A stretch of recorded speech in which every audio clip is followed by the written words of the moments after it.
Nunca quise contar esto mientras siguiera con vida. No por miedo a que dejaran de creer en Dios, sino porque temo que alguien decida buscar esa iglesia y termine escuchando la misma voz que acabó destruyendo la mía. Me llamo Esteban Salgado. Fui sacerdote durante 22 años y serví desde 2014 en una parroquia perdida entre los cerros de la Sierra Norte de Puebla. El pueblo apenas aparecía en los mapas.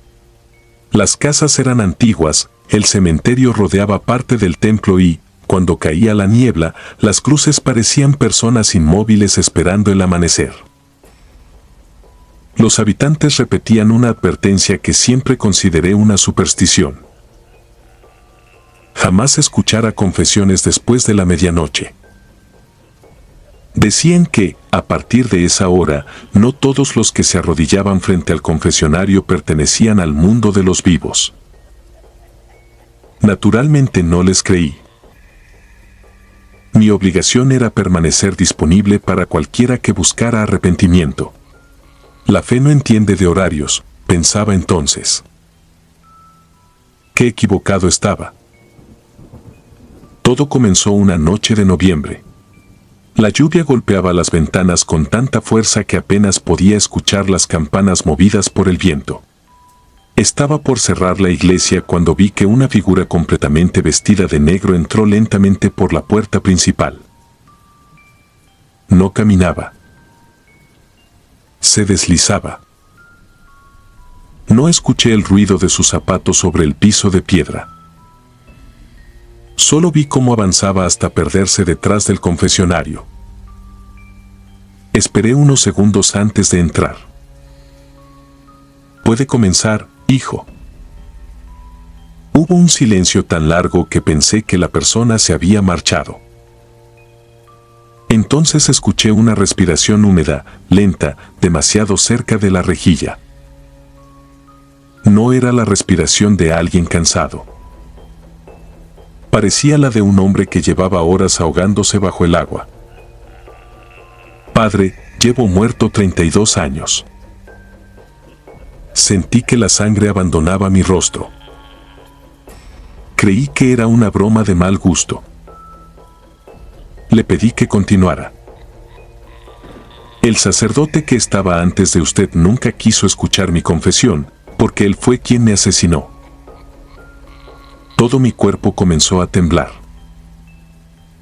Antes de poder hacer otra pregunta, escuché un ruido seco, como si alguien hubiera apoyado ambas manos contra la madera.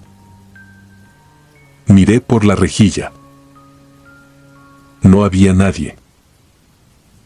El asiento estaba vacío. Pero la madera seguía hundiéndose poco a poco, como si algo invisible continuara sentado frente a mí. Aquella noche no dormí. Al amanecer regresé al confesionario. Encontré marcas de barro. No eran huellas normales. Parecían impresiones hechas por unos pies completamente desollados. Había pequeños fragmentos de piel pegados al suelo. Los recogí creyendo que pertenecían a algún animal. Horas después desaparecieron, sin dejar rastro. Desde entonces la iglesia dejó de sentirse como un lugar sagrado. El aire se volvió pesado. Las imágenes de los santos amanecían mirando hacia direcciones diferentes. Las veladoras se apagaban exactamente a las 3 de la madrugada. Y el enorme crucifijo del altar comenzó a cambiar. No sucedió de golpe. Fue algo lento. Cada mañana Cristo parecía tener una expresión distinta. Primero tristeza. Después miedo. Finalmente terror.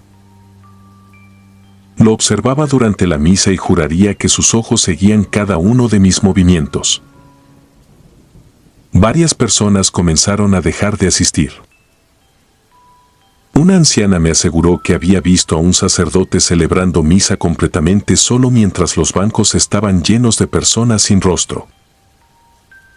Un niño me preguntó por qué el hombre negro permanecía siempre detrás de mí.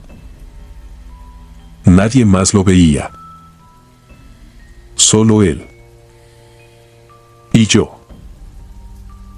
Porque desde hacía días había comenzado a sentir aquella presencia siguiéndome. Nunca de frente. Siempre detrás. Si giraba rápidamente no encontraba nada. Pero bastaba mirar cualquier vidrio, cualquier ventana o cualquier superficie brillante para descubrir una silueta inmóvil observándome a pocos centímetros de mi espalda. Jamás pude distinguir su rostro. Solo una sotana completamente empapada. Comencé a perder el sueño. Cada madrugada escuchaba pasos recorriendo el techo de mi habitación. No eran pasos humanos. Sonaban pesados. Como si alguien caminara arrastrando un cadáver sobre las tejas. Las paredes empezaron a llenarse de humedad. Pero aquella humedad tenía formas. Decenas de rostros aparecían durante la noche. Al amanecer desaparecían. Pensé que estaba perdiendo la razón. Hasta que una madrugada desperté porque alguien estaba respirando junto a mi cama. No abrí los ojos inmediatamente. Sentía el aliento helado rozándome la frente. Cuando reuní valor para mirar, había un sacerdote sentado en la esquina del cuarto. Su cuello estaba roto. La cabeza colgaba hacia un lado. Tenía las manos unidas como si rezara. Y lentamente levantó el rostro. No tenía ojos. Solo dos cavidades completamente negras de donde caía tierra húmeda. No gritó. No habló. Simplemente levantó un dedo señalando el crucifijo que colgaba sobre mi cama. En ese instante escuché otra voz. Venía del pasillo. Padre. Ya somos muchos esperando nuestra confesión. Abrí la puerta. El corredor estaba lleno. Decenas de personas permanecían inmóviles formando una fila interminable. Hombres. Mujeres. Niños. Todos con la ropa cubierta de tierra. Todos con heridas imposibles. Todos mirando directamente hacia mí. Ninguno respiraba. Ninguno parpadeaba. Lo único que hacían era esperar. Al día siguiente decidí investigar los archivos antiguos de la parroquia. Encontré documentos ocultos detrás de una pared falsa. No eran registros religiosos. Eran actas de defunción jamás entregadas. Había 37 nombres. Todos desaparecidos entre 1968 y 1985. Todos habían acudido por última vez a confesarse con el mismo sacerdote, el padre Julián. Nadie supo nunca qué ocurrió con ellos. Hasta que excavaron bajo el confesionario. Encontraron restos humanos. Muchos más de los que cualquiera imaginó. No uno. No dos. 37 cuerpos apilados unos sobre otros. Todos sin crucifijo. Todos con las manos unidas como si hubieran muerto rezando. Creí que todo terminaría cuando retiraron los restos. Pero fue entonces cuando comprendí la verdad. Los muertos nunca buscaban justicia. Buscaban reemplazo. La última noche que permanecí en aquella iglesia escuché nuevamente los golpes dentro del confesionario. Entré decidido a enfrentar cualquier cosa. Había alguien sentado. Era yo. Vestía mi sotana. Tenía el rostro completamente blanco. Los labios cosidos con hilo negro. Y sonreía. Mi doble levantó lentamente la cabeza. Con mi propia voz susurró: ya escuchaste nuestras confesiones. Ahora es tu turno de quedarte. Las puertas del templo se cerraron solas. Las campanas comenzaron a sonar sin que nadie las tocara. Dicen que los vecinos escucharon mis gritos durante horas. Cuando lograron entrar al amanecer, la iglesia estaba completamente vacía. Jamás encontraron mi cuerpo. Solo hallaron mi rosario sobre el asiento del confesionario. Y, desde entonces, todos los sacerdotes enviados a esa parroquia abandonan el lugar antes de cumplir una semana. Porque cada madrugada, exactamente a las 3, alguien se arrodilla detrás de la rejilla y pronuncia las mismas palabras con una voz que ya no pertenece a ningún ser humano. Padre, ¿puede escuchar mi confesión? Los sacerdotes aseguran que, cuando responden, descubren demasiado tarde que la voz que les habla es exactamente la suya.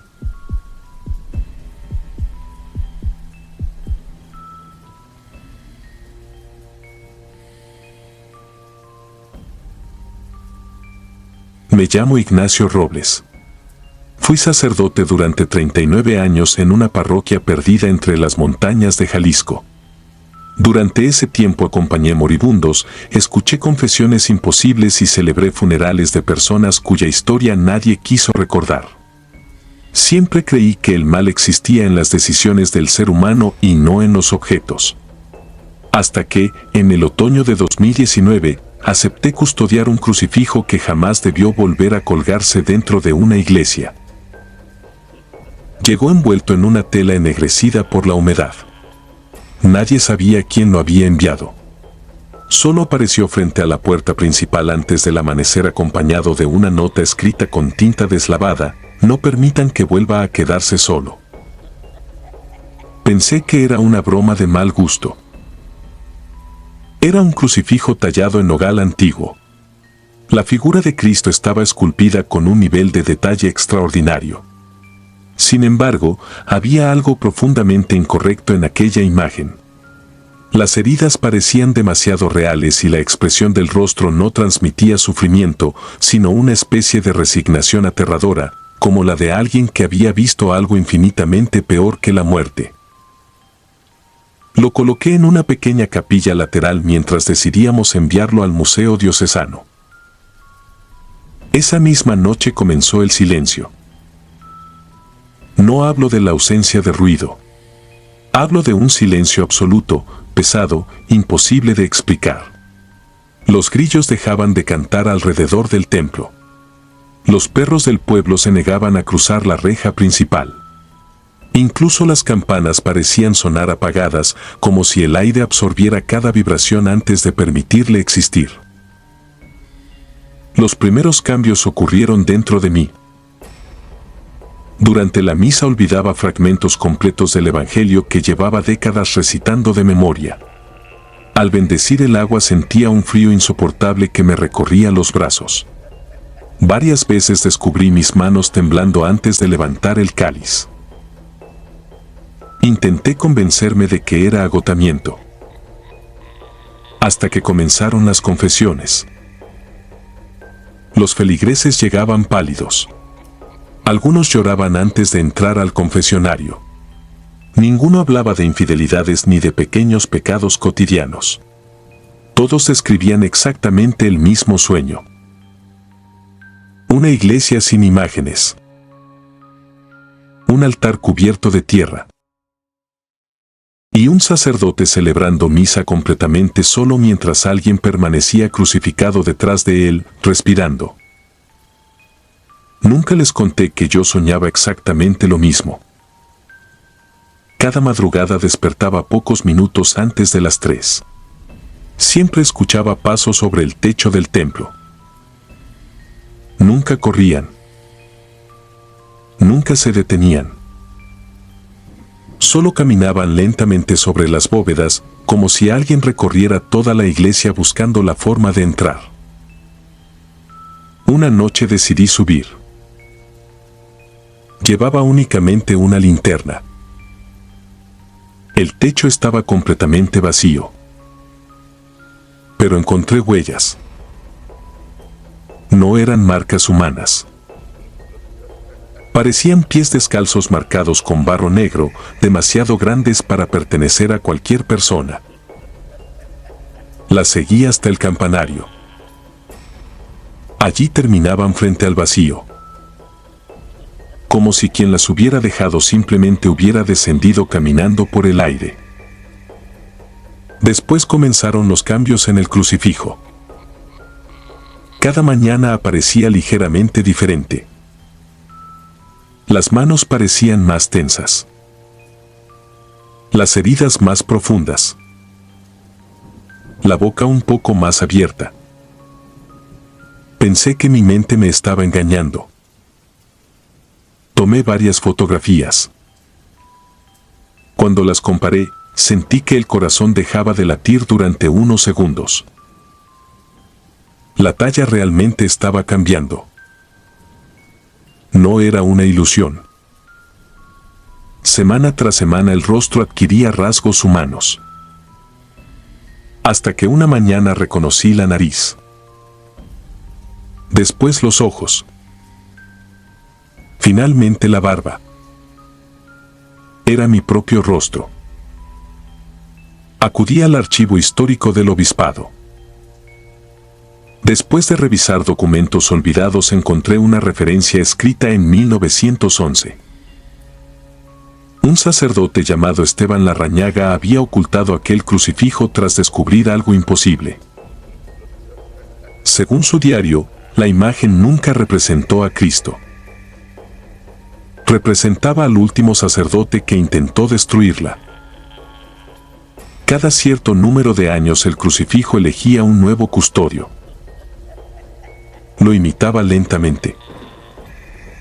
Cuando terminaba de copiar su rostro, el verdadero desaparecía. Nadie volvía a verlo. Regresé decidido a destruir aquella cosa. No llevé agua bendita. No llevé reliquias. Solo un mazo de hierro. Golpeé la madera una y otra vez. Cada impacto hizo vibrar toda la iglesia. No se rompió una sola fibra. En cambio comenzaron a sonar las campanas. No era posible. Las cuerdas estaban inmóviles. Las campanas repicaban solas. El pueblo entero acudió pensando que había una emergencia. Cuando entraron me encontraron de rodillas frente al altar. No recuerdo haberme arrodillado. Solo recuerdo que alguien rezaba. Con mi voz. Pero no era yo. Los médicos dijeron que sufrí un colapso nervioso. Renuncié semanas después. Nadie volvió a mencionarlo. La capilla fue cerrada con muros de ladrillo. O al menos eso me hicieron creer. Hace 3 meses recibí una llamada del nuevo párroco. Quería hacerme una pregunta. Me dijo que, durante una restauración, encontraron una habitación detrás del altar antiguo. Dentro no había muebles. Solo había un crucifijo. Uno distinto. Mucho más reciente. Tallado con una precisión extraordinaria. Representaba a un sacerdote anciano. Con las manos cruzadas sobre el pecho. Con mi cicatriz debajo del ojo izquierdo. Con mi anillo sacerdotal. y con los ojos abiertos. No los ojos de Cristo. Los míos. El nuevo párroco me preguntó si conocía al hombre de la talla. No pude responder, porque en ese mismo instante levanté la vista hacia el espejo del recibidor. Mi reflejo ya no estaba. Solo permanecía la habitación detrás de mí.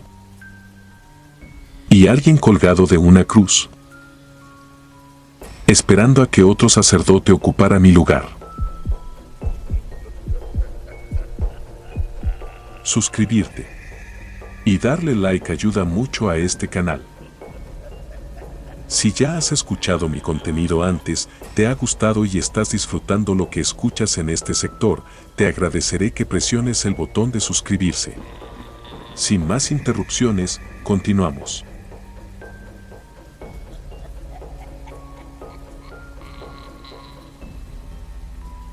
Me llamo Tomás Arriaga y fui sacerdote durante 17 años. Lo cuento ahora porque ya no tengo parroquia, ya no uso sotana y, aunque sigo creyendo en Dios, hace mucho dejé de creer que todos los hombres dentro de la iglesia le sirven a Él. Esto ocurrió en 1998, en un pueblo frío de Zacatecas llamado San Bartolo del Viento, un lugar pequeño, rodeado de cerros pelones y minas abandonadas. Yo era párroco de una iglesia antigua, de muros gruesos y campanario cuarteado, donde las noches olían a humedad, cera quemada y flores podridas. Una tarde llegó un sobre sin remitente, sellado con cera roja. Dentro venía una carta escrita en latín y una orden que, hasta hoy, me cuesta repetir sin sentir náuseas. Debía bajar a la cripta de la iglesia, abrir una tumba clausurada desde 1906 y leer una oración que no pertenecía a ningún ritual católico.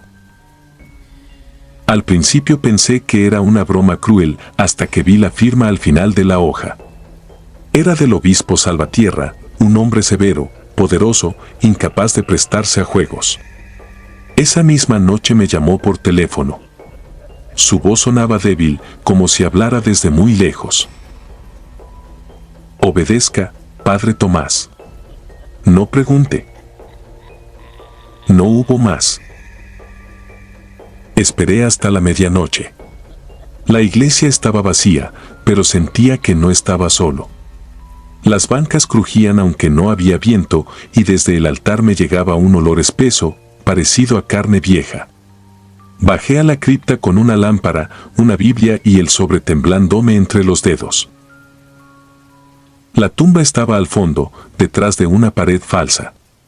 No tenía nombre, solo una cruz invertida raspada en la piedra y una fecha, 14 de noviembre de 1906. Cuando rompí el sello, escuché un golpe desde adentro, suave, como si alguien hubiera tocado la tapa con los nudillos. Debí salir corriendo. Debí quemar la carta. Pero obedecí. Leí las palabras. No pasó nada al principio. Solo silencio. Luego las velas de la cripta se apagaron una por una, aunque yo no las había encendido. La piedra de la tumba comenzó a sudar un líquido oscuro y caliente. Un murmullo subió desde el suelo, no como voz, sino como cientos de rezos dichos al revés. Entonces lo vi. Un hombre alto, vestido con una sotana negra, estaba parado junto a la tumba abierta. No apareció de golpe, parecía haber estado ahí desde antes, esperando que mis ojos se acostumbraran a su presencia. No tenía rostro definido. La piel se le hundía donde debían estar los ojos, y aún así supe que me miraba. Sentí que se me aflojaban las piernas. Intenté rezar, pero las palabras se me quebraron en la boca. La figura levantó una mano larga, demasiado delgada, y señaló el crucifijo que yo llevaba colgado al pecho. El metal se calentó hasta quemarme la piel. Después habló, pero no movió la boca. No me llamaste. Me devolviste. Esa frase me heló más que cualquier grito. Salí de la cripta sin cerrar la tumba. Al llegar a la sacristía, el teléfono sonó. Era el obispo Salvatierra. Lloraba. Me pidió perdón. Dijo que en 1906 varios sacerdotes habían encerrado algo debajo de San Bartolo, algo que no era demonio ni alma, sino una culpa heredada. La iglesia no quería destruirlo. Quería saber si seguía vivo. Yo fui la prueba. 3 días después, el obispo apareció muerto en su habitación, arrodillado frente a una pared donde había escrito con sangre: ya salió. Desde entonces, mi vida se deshizo. En las misas, veía una sotana negra entre la gente, siempre al fondo, inmóvil. En las confesiones, los feligreses me susurraban pecados que no eran suyos, crímenes cometidos antes de que nacieran. Una niña de 8 años me dijo una tarde, con voz de anciano, que debajo de la iglesia había sacerdotes enterrados de pie, mirando hacia arriba, esperando mi lugar. Pedí ayuda. Me retiraron sin explicaciones. Dijeron que estaba enfermo, que necesitaba descansar. Me enviaron a una casa clerical en Durango, pero la sotana negra llegó antes que yo. La vi en la ventana de mi cuarto la primera noche, pegada al vidrio desde afuera, aunque mi habitación estaba en un segundo piso. Ahora vivo encerrado. Duermo con la luz prendida y aún así despierto con tierra bajo las uñas. A veces encuentro cera roja en mi almohada. A veces, al rezar, mi sombra no se arrodilla conmigo. Hace una semana recibí otro sobre. Mismo sello. Misma letra. Dentro venía una sola frase. Te falta cerrar la tumba desde adentro. Anoche escuché 3 golpes bajo mi cama. Esta mañana desperté con una sotana negra doblada sobre la silla, limpia, planchada, exactamente de mi talla. Y aunque la quemé en el patio, sigue ahí cada vez que entro al cuarto. Sé que esta noche bajará por mí. Lo más terrible no es morir. Lo terrible es entender, demasiado tarde, que nunca fui elegido por mi fe, sino por mi miedo. Porque algunas puertas no se abren con llaves ni con rezos. Se abren con sacerdotes.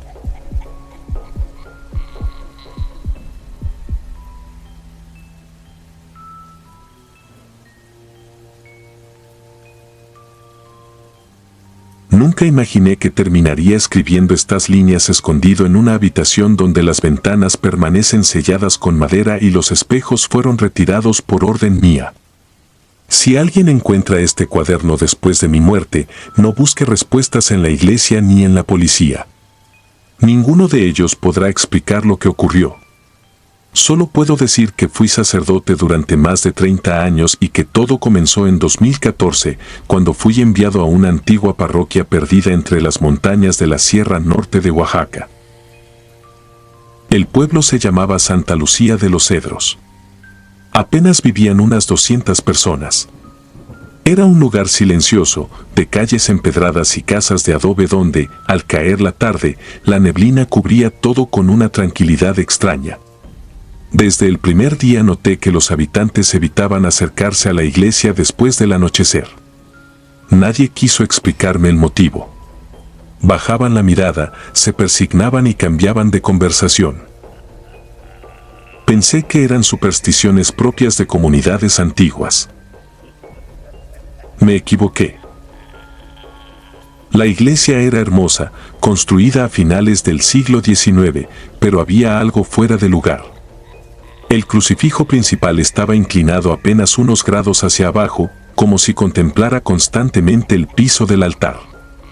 Intenté enderezarlo varias veces, pero al amanecer siempre aparecía exactamente igual. El sacristán, un anciano llamado Anselmo, me pidió que jamás intentara moverlo otra vez. Cuando le pregunté por qué, solo respondió: porque él mira dónde está enterrado. No volvió a decir una sola palabra. Durante las primeras semanas comenzaron a suceder pequeños hechos imposibles de explicar. Las campanas sonaban sin que nadie tirara de las cuerdas. Encontraba veladoras recién encendidas cuando estaba seguro de haber apagado todas. En varias ocasiones escuché pasos lentos sobre el techo del templo, aunque al subir no había absolutamente nadie. Aún así seguí convencido de que todo tenía una explicación. Hasta la noche de la primera confesión. Eran casi las 11 cuando escuché abrirse la puerta principal de la iglesia. Pensé que algún feligrés necesitaba ayuda. Entré al confesionario y esperé. Del otro lado alguien se sentó. No habló durante casi un minuto. Solo respiraba. Una respiración lenta, pesada, como la de una persona muy anciana. Finalmente dijo: Padre, hace muchos años usted me negó la absolución. Sentí un escalofrío. Jamás había escuchado aquella voz. Respondí con tranquilidad que seguramente me confundía con otro sacerdote. Entonces comenzó a decir mi nombre completo. El nombre de mis padres. La fecha exacta de mi ordenación. Y terminó mencionando un accidente ocurrido cuando yo tenía 12 años, un episodio que nunca conté absolutamente a nadie. Abrí de golpe la puerta del confesionario. No había nadie. Las puertas de la iglesia seguían cerradas. A partir de esa noche comprendí que algo habitaba aquel templo. Busqué documentos antiguos y encontré un libro parroquial oculto detrás de un muro falso de la sacristía. Las últimas páginas habían sido escritas por un sacerdote llamado Ignacio Ruiz en 1978. No hablaban de demonios. Hablaban de confesiones imposibles. Según aquellas notas, cada varias décadas alguien comenzaba a ocupar el confesionario durante la noche. Siempre conocía los pecados más ocultos de quien lo escuchaba. Poco a poco lograba convencer al sacerdote de regresar una y otra vez hasta que dejaba de distinguir la culpa de la realidad. Todos los párrocos que enfrentaron aquello terminaron desapareciendo. Sin excepción. Decidí no volver a abrir el confesionario por las noches. Duré 4 días. La quinta madrugada desperté dentro de la iglesia. No recuerdo haber salido de mi habitación. Estaba sentado frente al confesionario. Esperando. Como si alguien hubiera guiado mis pasos mientras dormía. Aquello comenzó a repetirse. Cada amanecer aparecía más cerca del altar. Más cerca del confesionario. Más cansado. Con tierra húmeda debajo de las uñas. Anselmo me observaba con tristeza. Una tarde me entregó una llave oxidada. Debajo del altar hay una puerta, me dijo. Ningún sacerdote debe abrirla. Aquella advertencia consiguió exactamente el efecto contrario. Esperé hasta la medianoche. Moví una pesada losa de piedra y encontré una escalera antigua que descendía varios metros bajo la iglesia. El aire olía a humedad y cera consumida. Las paredes estaban cubiertas por nombres escritos directamente sobre la roca. Eran nombres de sacerdotes. Decenas. Todos fechados desde finales del siglo XIX. Al fondo descubrí una pequeña habitación circular. Había un solo sillón. Era un confesionario de madera completamente ennegrecida. Frente a él encontré restos de sotanas cuidadosamente dobladas. Todas pertenecían a quienes habían servido aquella parroquia. Entonces escuché una voz detrás de mí. No provenía de ninguna persona. Parecía surgir de las mismas piedras. Ahora entiendes por qué ninguno logró irse. Las velas se apagaron al mismo tiempo. Corrí hacia la escalera, pero la puerta había desaparecido. Solo había muro. Golpeé durante horas hasta sangrar. Nadie respondió. Cuando desperté estaba nuevamente en mi habitación. Las manos seguían cubiertas de sangre seca. Durante semanas intenté convencerme de que todo había sido una pesadilla. Hasta que Anselmo desapareció. Lo buscaron durante días. Nunca encontraron su cuerpo. Solo hallaron sus llaves sobre el altar. Desde entonces fui el único que conocía la existencia del sótano. O eso creía. Una madrugada escuché pasos detrás de mí mientras cerraba la iglesia. Me di la vuelta. Vi a varios hombres vestidos con sotanas antiguas. No caminaban. Permanecían inmóviles.